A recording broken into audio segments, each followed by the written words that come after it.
Martian, landed on Earth and started, learning English. And then, he meets you, Preston, and then Jackie walks in and says, oh, this is my wife, we're married. And the Martian says, oh, I haven't heard that word before. What does that mean? Like, how would you actually define that? It's really good. Word? Would you say, well, it's when two humans fall in love? Like, would two be significant in that definition? Would falling in love be significant? Or would sex difference be part of that essential definition?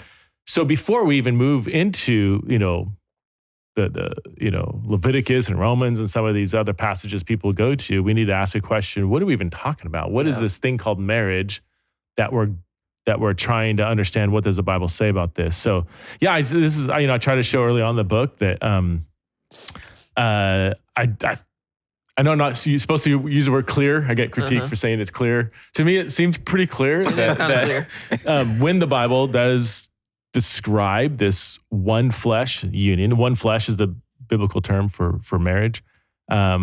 Sex difference is an essential part of to form that one flesh union. Jesus, you have Genesis 1 and 2, but Jesus in Matthew 19, he even goes out of his way to say, from the beginning, God created the male and female for this reason.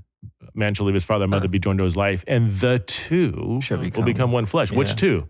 Male and female. He actually goes out of his way to highlight male and female there. So, and again, I'm not, there was lots of pushbacks to everything I said, which is why, it's like chapter 3, 4, and 5, addressing those pushbacks. But I think starting with that fundamental question, what is marriage, is absolutely essential. That's good. It really does.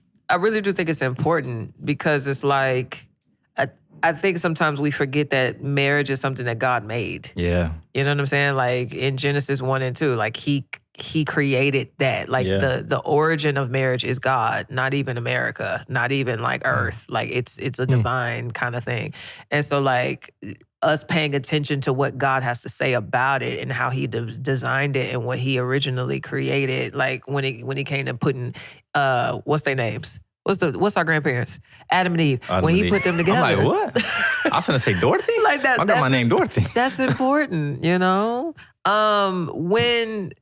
I have had conversations with people, I don't think I did ask you this question. I asked it when I came to y'all house and y'all were eating food and I was pregnant. So one thing that was really surprising to me is when I would have conversations with people who felt like, how do I word it? They felt like they can engage in a relationship with a person of the same sex, but if they pursued holiness, like it wasn't sex, that still was permissible. So it's like being girlfriends but not girlfriends, kind of like this covenant friendship type of situation where like we share our bank accounts, we share rent, we share mortgage, like we do life together, but we're not sinning because we're not being sexual. Since that seems to be what Paul is actually getting at when it comes to like prohibiting, is like the sex part. What would you say to that type of situation? I want to hear what you have to say first. I'll say what I said to them because I was winging it. I don't have anything to say. I think you would have something to say. I think you would.